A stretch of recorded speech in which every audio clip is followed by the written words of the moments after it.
Hello, my name's Brian McCormick. Welcome back to my YouTube channel, Stroke of the Clock. Today I'm lucky to have my friend Awan with me, and he's come to visit me.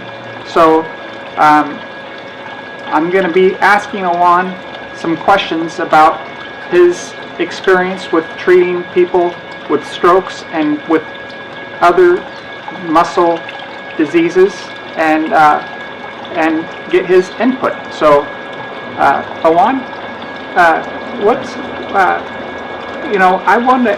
wanted you to tell the viewers what you feel the importance of stretching and building strength back after a stroke. Can you talk a little bit about that? Absolutely.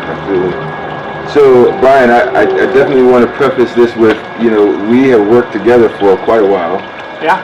And I'll just use our first experiences and how we were working together, and we would do the massage. Yeah. And so, if we look at it from the standpoint of a stroke condition, that was one of the things that really, I think, gave me the best insight on how to best serve you. And that was as we were doing the massage. Remember, I would put you on the table. Yes, yeah. But the bigger thing that I wanted to do in that instance was kind of lengthen the tissue. Yeah. And so at that point, we're not looking at it as muscle. We're just looking at your whole body as tissue. And from the traumatic standpoint, we're really looking at your body responding in a way that, when we think about trauma says, I don't know where I'm at, I don't know how I got here, and I don't know how I'm getting from here. And that was everything that your muscles were saying to me was, and that houses fear, and it houses a lot of anxiety. And so when you match that with, with your condition, or as with my one client who had MS, you really have to speak to the muscles as a massage therapist. Yes. In a way that's calming and relaxing. Yes. And I think I might have started with this, but can you tell the viewers a little bit about yourself? Sure, yeah. So, my name is Awan. I have an organization, Travelers Health and Wellness, and what we do is we started out going to residents in the downtown Seattle area and providing personal training, yogas, and massage. And I think I first saw you when you were working with your therapist in the gym, and I was actually training a client. And when I first saw Brian, I was just like, I just kind of felt like, oh my God, because you were just working so hard and intently, and this was in the earliest stages of your stroke. And all I saw was, I want to help this guy. I want to work with him. I don't care what.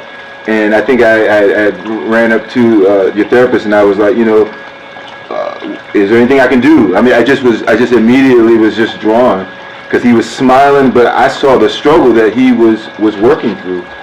And the best that I was able to offer to you was the massage.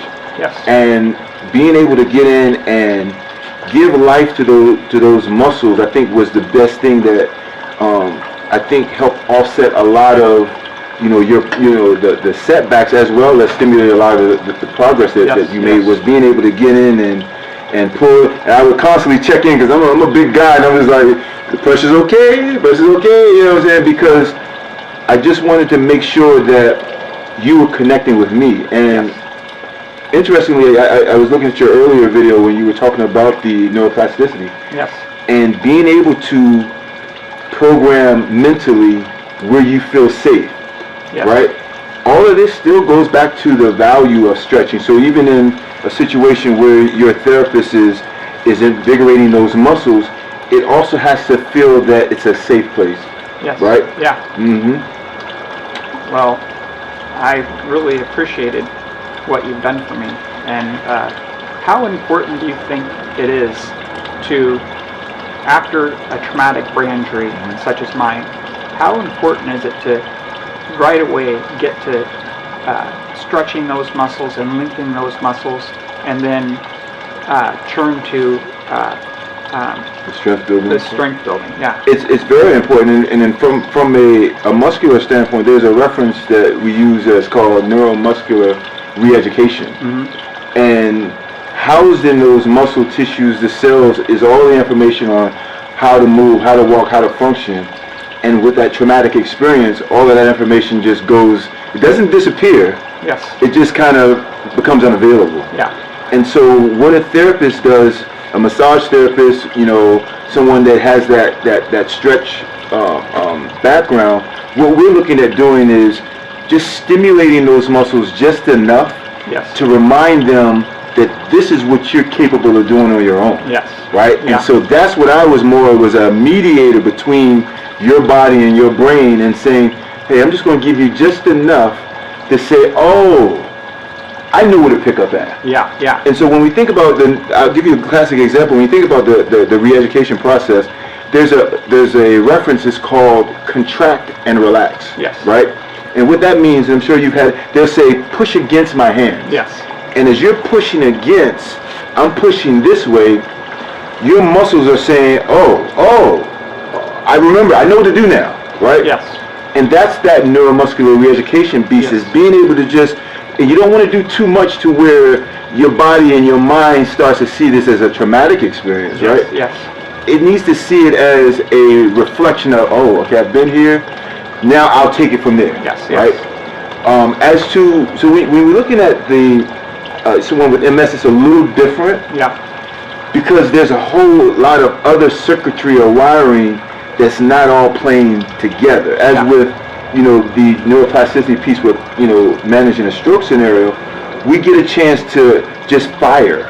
Yeah. All we want the brain to do is just fire just enough to where it's able to create a sequence on its own. Yes. And so that's what the stretching does, is the muscle memory plays a part. Yes. And all I'm doing is just pulling out just enough to where, number one, you get range of motion. Yes. Right? So there's three things that we look at. Is you want to increase your range of motion. There's something that's called tensegrity. And tensegrity means how much pull can the muscle take before it's compromised. Yes. Right? Yeah. And then we want to also be able to establish the flexibility. Yes. Okay?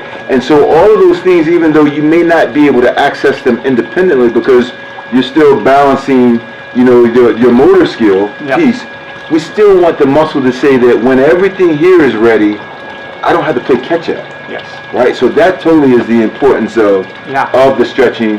And then the magical thing about stretching, if you really think about it, is stretching and the neuromuscular re-education or facilitation piece is almost the next step to strength building.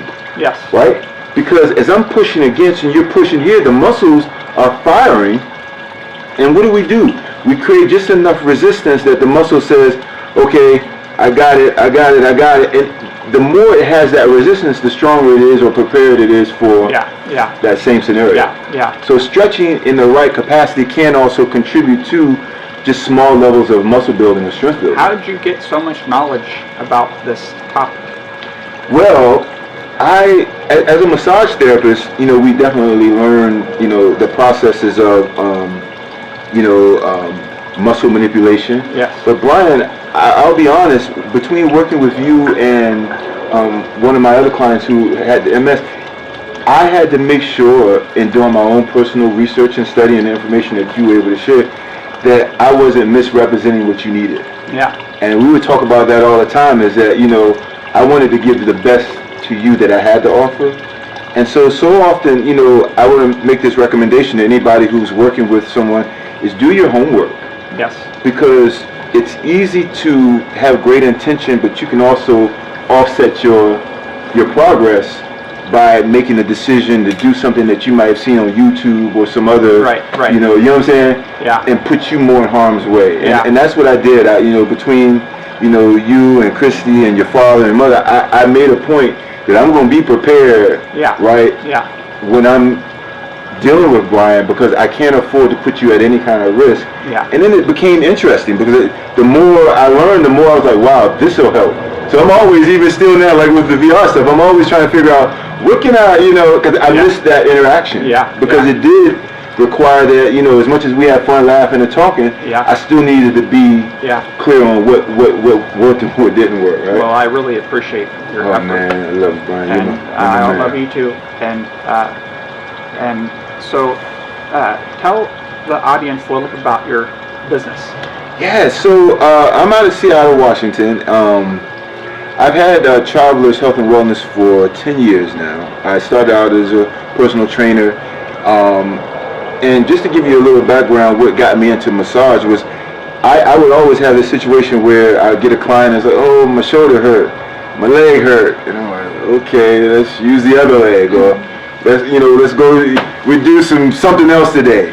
And I have a problem with feeling inadequate about what I'm selling. I could sell it all day long, but when you don't have the skill set to usher a person from a condition of, immobility, inflexibility, and I just wasn't going to take the money, so I said, okay, I'm going to massage school because I got to figure out, I'm not going to keep on losing my clients to, I'm going to see my PT or I'm going to go see my doctor. And so when I started massage school, it opened up a wealth of knowledge that made the personal training even more valuable to me. Yes. Right? And so from there, I found a couple of buildings, condominiums, around about 2010 when they was just starting, that I was able to service. Yes. And so we came up with a vertical model of marketing personal training and massage. Yeah. And that was, again, how when I met you, I was working in that capacity. And so right now I finishing up my degree in health and wellness. Yes. Because again, as I've moved or progressed through, I've found that even inspiring people to work out, man, it's not a lot of people who can drive themselves the way you drive yourself. Yeah. They don't have that why. And what I found out, even through getting my degree, was that you have to establish a why.